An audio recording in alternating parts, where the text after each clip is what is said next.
¿Cómo les va? Buenas noches, bienvenidos. Esto es 40D. Intentamos en este ciclo hablar de las diferentes cuestiones, los mojones, los hitos de estos 40 años de democracia que hemos sabido construir, conseguir. Las buenas, las malas, los retrocesos, las deudas, las conquistas de estos 40 años de democracia. Nos vamos a ir al 25 de enero de 1997. En esa madrugada, el fotoreportero de la revista Noticias, José Luis Cabezas, aparece asesinado de 2 balazos y calcinado adentro de un auto. El crimen político y el mensaje mafioso más fuerte que se conozca desde el retorno de la democracia. E incluso, lo que vino después, las movilizaciones y todo lo que conllevó el pedido de justicia por el crimen de José Luis Cabezas, dio cuenta de la preocupación que había, porque era el primer trabajador de prensa asesinado, y encima de una manera brutal, como digo, con un mensaje mafioso, en democracia por realizar su trabajo. Ese crimen que también desnuda los vínculos entre el poder político y el empresariado en pleno, ya no auge, sino declive del gobierno menemista, con Eduardo Duhalde a la cabeza del gobierno de la provincia de Buenos Aires. Hoy nos asomamos a eso que fue un mojón, un parteaguas en la historia democrática argentina. El crimen de José Luis Cabezas. Comenzamos. Tenemos todos la enorme responsabilidad de asegurar hoy y para los tiempos la democracia y el respeto por la dignidad del hombre en la tierra argentina.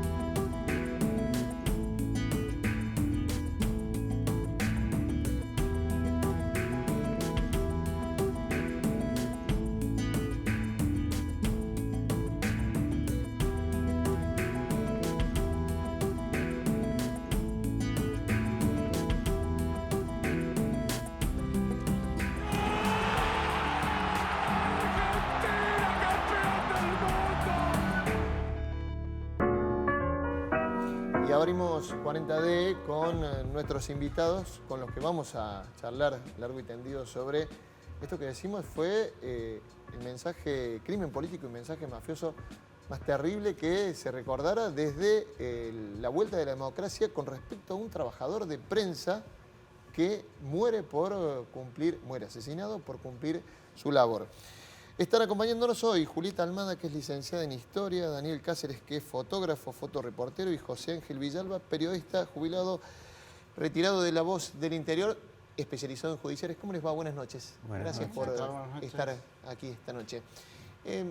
Una impresión, Dani, porque le pegó fuerte, obviamente, a la comunidad de fotoreporteros, pero sintieron como que se aunaba un reclamo muy grande a través o después de ese crimen, ¿no? Sí, después del crimen y todo lo que pasó nos movilizó mucho, especialmente en las redacciones compartidas con los propios colegas, y hubo una comunicación, a pesar de que en esa época no había WhatsApp, no había redes y todo lo demás. En medio como que nos empezamos a organizar en todo el país y localmente, como para que a la semana de lo ocurrido saliéramos a manifestar esta bronca. ¿A dónde estabas laburando en aquel momento? En La Voz del Interior. En La Voz del Interior. Estábamos justo en la época de enero del 95, que estábamos de campaña de verano. A mí me tocó justo cubrir verano con Héctor Brown y otros compañeros, y nos agarró de viaje. No podíamos creer lo que estábamos viendo en la televisión a medida que avanzaban las horas, ¿viste?, de la desaparición al otro día, y bueno, decidimos levantar. En esa época estaba de director, no me acuerdo, no estaba en esa época, estaban los otros. Temporini estaba cubriendo verano a cargo, y nos bajó del verano para porque era muy importante el tema y porque nos necesitaban más en la redacción que en la cobertura de verano. Ya me contás esa parte, porque la verdad que es interesante. Ya me contás un poco más de esa parte y ya empiezo a hablar con los otros invitados, pero vamos a asomarnos, vamos a contextualizar lo que fue el caso en aquel momento. Comienza esta crónica desde un poco antes y esa fatídica madrugada del 25 de enero de 1997. Lo vemos. José Luis Cabezas era reportero gráfico. En la madrugada del 25 de enero de 1997, a un costado de la Ruta 11, a la altura de General Madariaga en la provincia de Buenos Aires, su cuerpo fue hallado dentro del auto que usaba para ejercer su trabajo. A las 5:10 del sábado, el fotógrafo fue visto vivo por última vez. Salía de la fiesta de cumpleaños del empresario Oscar Andriani en Pinamar. Pasadas las 4:30 de la madrugada, dejó la mansión con su cámara Nikon F4 colgada en dirección al Ford Fiesta blanco que le había alquilado la redacción de la revista. En la puerta de la casa donde paraba, varios hombres lo estaban esperando. Se trataba del policía bonaerense Gustavo Preyeso y 4 integrantes de la banda Los Horneros de La Plata. Le ordenaron al fotógrafo arrodillarse y mirar al piso. Estaba esposado, calcinado y con 2 tiros en la cabeza. Casi un año antes, en marzo de 1996, la revista Noticias había publicado en la tapa una foto suya en la que se vio por primera vez el rostro del empresario Alfredo Chabrán. Eso lo convirtió en el primer trabajador de prensa muerto a raíz de su trabajo desde la vuelta de la democracia en 1983. Ahí estaba una intro que hacemos siempre en el programa para contextualizar los casos. José, vos estabas también trabajando en el diario, pero en ese momento estabas de vacaciones. Estaba de vacaciones en Santa Teresita, es un lugar muy próximo. ¿Muy cercano? Claro.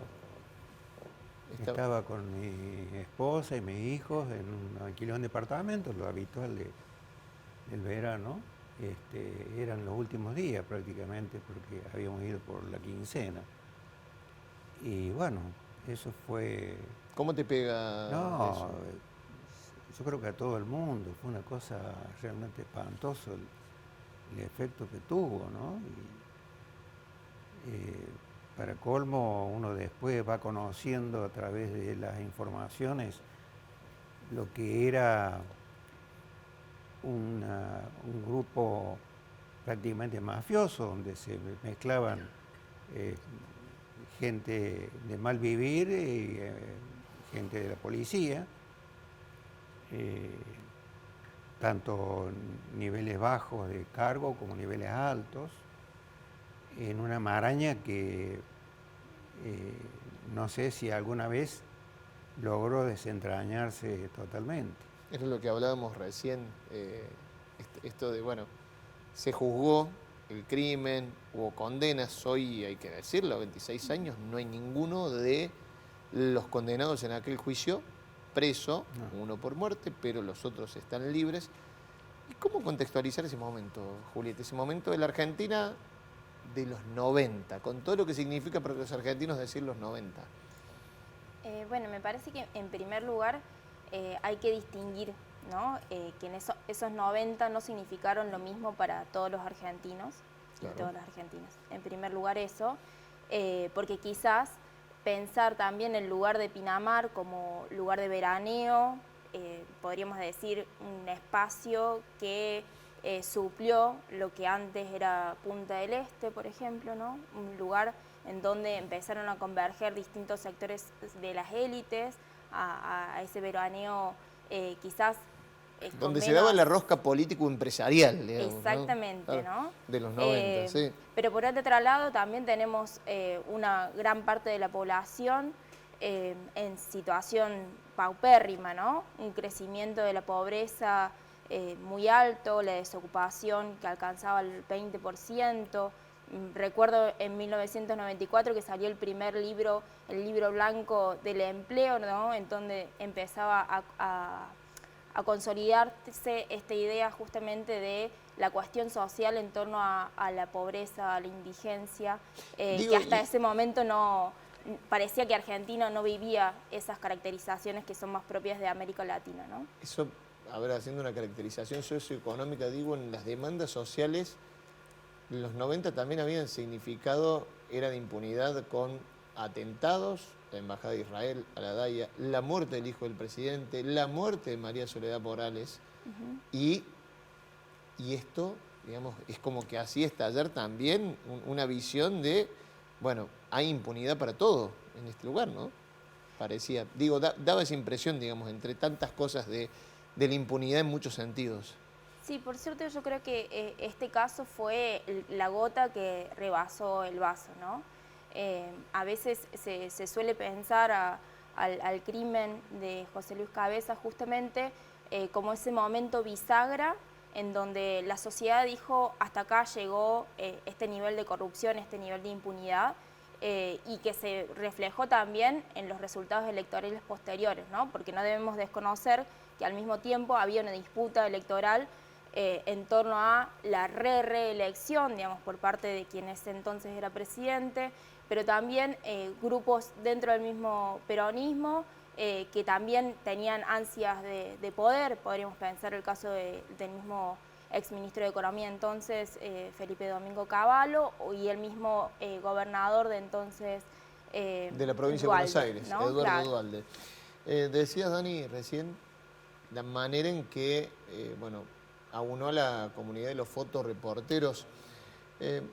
Vamos a, antes de charlar, a ver lo que fue el reclamo, masivo reclamo en todo el país, 26 de febrero de 1997, el momento en donde se realiza el primer reclamo masivo. Vamos a ver el de Buenos Aires, que tienen los trabajadores de prensa de Buenos Aires, a la sociedad acompañando, pero es algo que se replicó en absolutamente todo el país y ya me contás qué es lo que pasó acá, pero vamos a ver ese momento. Hace un mes que José Luis se fue, una parte importante de nuestros sueños de libertad y de democracia. Y hasta que no se encuentran los culpables, hasta que la justicia no haga justicia, y hasta que el nombre de José Luis Cabeza no sea reivindicado con la cárcel a los autores materiales e intelectuales de este salvaje homicidio, la Argentina estará amenazada por el pasado. Exigimos de las más altas autoridades del gobierno argentino y de la justicia se identifiquen a los culpables y se los castigue. Para que el crimen de nuestro amigo no sea el primero, sino el último, no nos olvidemos de él, porque hoy todos somos José Luis Cabeza.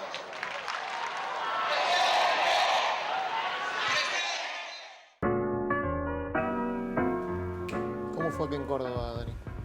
Fue una movilización bastante grande, en el sentido de que a la semana empezamos a movilizarnos con la gente de Buenos Aires, nos empezamos a conectar, pero entre todos los compañeros, ¿no? Entre todos los compañeros que trabajamos en las agencias, Clarín, La Nación, TEL, ANDI, NNA, cuando estaba todo movilizado, las agencias estaban muy movilizadas en esa época, primero por los conflictos que había en Córdoba. Acuérdense que habíamos pasado a Río Tercero, la caída del gobierno de Angeló, la quema de la Casa Radical, entonces todos los medios, tanto gráficos como televisivos, tenían su corresponsalía. Entonces, desde cada corresponsalía, fotógrafos y camarógrafos y periodistas salíamos en defensa de mostrarnos. Cuando llegaron los primeros panfletos, por motos propios, nosotros fotocopiamos, hacemos pancarta y el 26 de febrero, que fue el mes del asesinato, en General Paz y Colón nos movilizamos, éramos más o menos entre fotoperiodistas y fotógrafos y camarógrafos unas 300 personas. Y nunca imaginamos de que llegara a haber más o menos unas 2.000 personas que se iban agrupando, que nos iban pidiendo cartelitos, que levantamos las cámaras y todos gritábamos por el asesinato, por José Luis Cabeza, el de no olvidarse nunca más, que gracias a esa consigna todos los 25 de enero en el monolito que tenemos acá en Córdoba, siempre Córdoba, San Francisco, Villa María, Cruz del Eje, siempre hay un monolito y todos los 25 de enero una flor aparece en ese árbol que plantamos hace 20 y pico de años. Entonces creo que fue válido.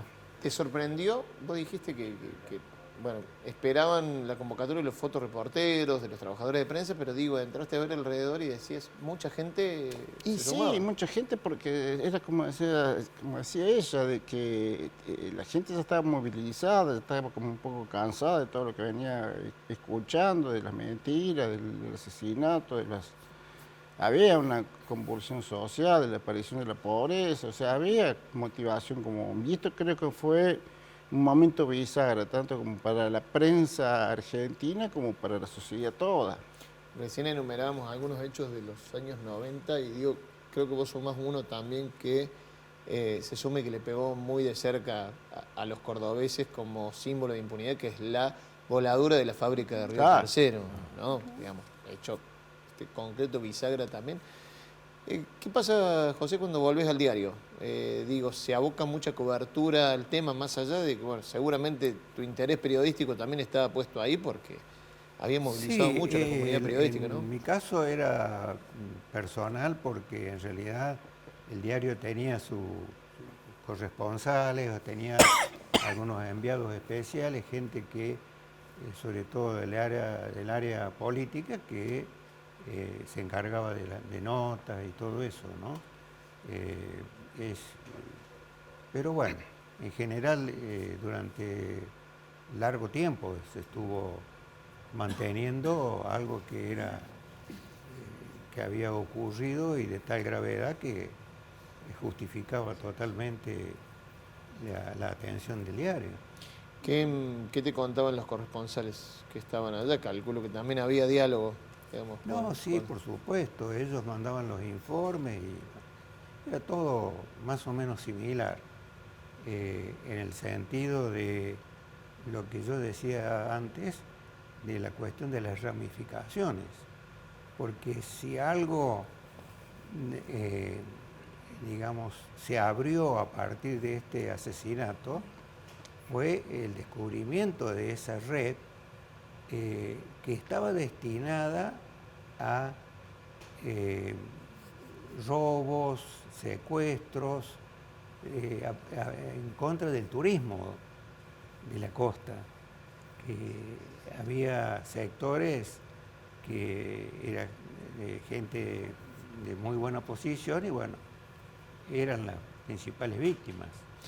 Y en esa maraña, como decía recién, estaba involucrado gran parte de la policía. Y eso quedó en evidencia, aunque no pudo... Aunque hubiera sido el momento en donde Eduardo Duhalde presentaba a la policía bonaerense como la mejor policía de toda la Argentina. Sí. Quédate ahí, porque ya lo retomamos en el próximo bloque, nos vamos a la primera pausa. Esto es 40D, ya venimos.